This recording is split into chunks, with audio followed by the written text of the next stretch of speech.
Hey guys, GhazzyTV here with another Path of Exile video. In this one, we're going to talk about the 3.20 Balance Manifesto Eldritch Altars, which was released about 28 minutes into the Delirium event. Kind of bad timing, but you know, I'm not sure if I appreciate that much.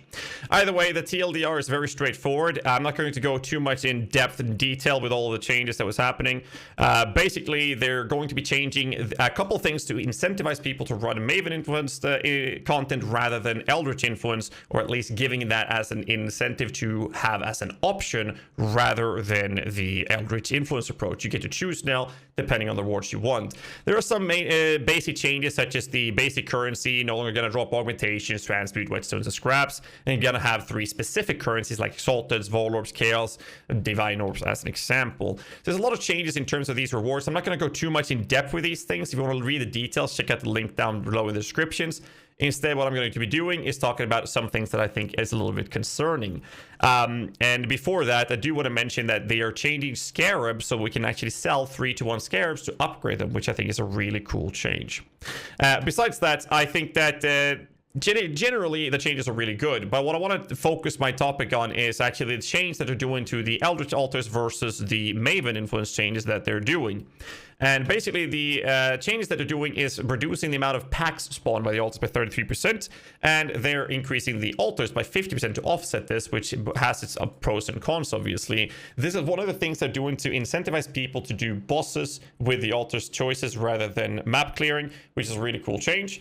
And we're also seeing that they have make changes in general to make it stronger modifiers for bosses to make people not bum rush a boss and then clear the map. Now, this obviously means that we're going to have a problem on the opposite side of the spectrum, where people would be, depending on the strength of these modifiers, rather clear the entire map before doing the boss, which means that they're incentivized to run maps that allow them to do a route that does not require backtracking to kill the entire map before doing the boss, right?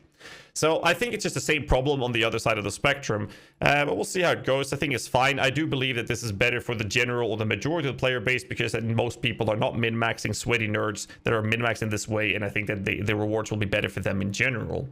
The other changes was a complete redesign of Wrath of the Cosmos to be more in line with Eldritch Gates. I actually talked about this earlier, and I managed to mix them up, which is why we're remaking this video in a shorter version for you guys now.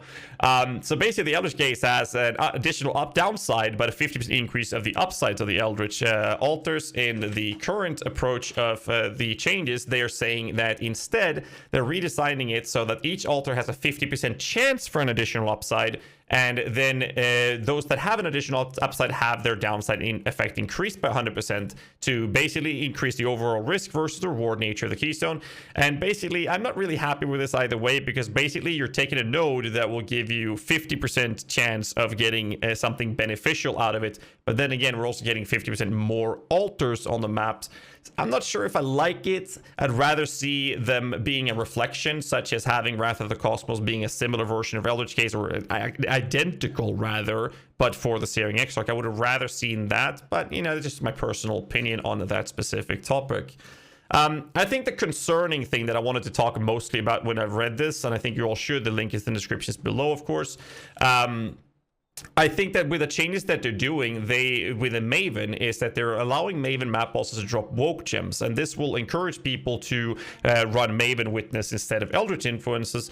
And basically, this means that taking Solo Self on the side, which is actually good for them, but in trade league environments, this means that there will be even more woke gems on the market, which means that the cheap gems will be even cheaper, and the expensive ones will be slightly cheaper, all right?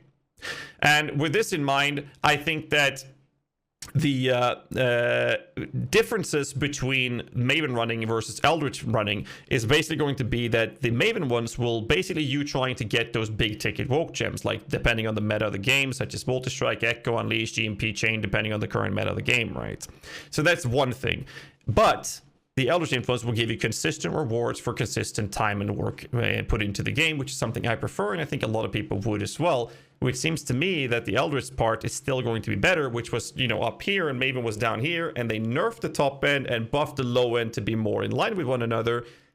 This does result in us having fewer rewards across the board. Now, the problem with this is obviously that we're in a situation where right now, a big complaint in the community is that there is a lack of rewards. And this post essentially tells us that, hey, we're going to get less rewards. They're buffing the low end, but they're also nerfing the high end, which I think is good. But without knowing how the reward structure will look with the no arch nemesis monsters in the future coming in for the patch notes, I think it's impossible for us to tell if this is actually going to be a great change or if it's only going to be a nice balance change, because I actually genuinely believe that this is a nice balance change. But if the reward structure is as bad as it was in 3.19, this will actually hurt, because it means we're going to get even fewer rewards from this as well.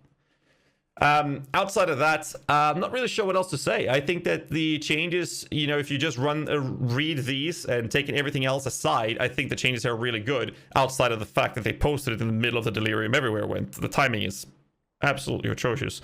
So I like the change. It's just that without knowing how the rewards will be without the arch nemesis, I'm not sure if this will feel good or not in the community.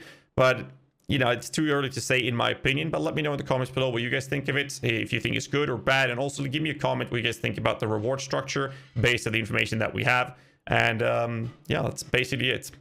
Quick video on this manifesto. Make sure you read all the details. It's linked in the descriptions. Make sure you hit the like button, subscribe for more content. Until next time, stay safe, keep rocking.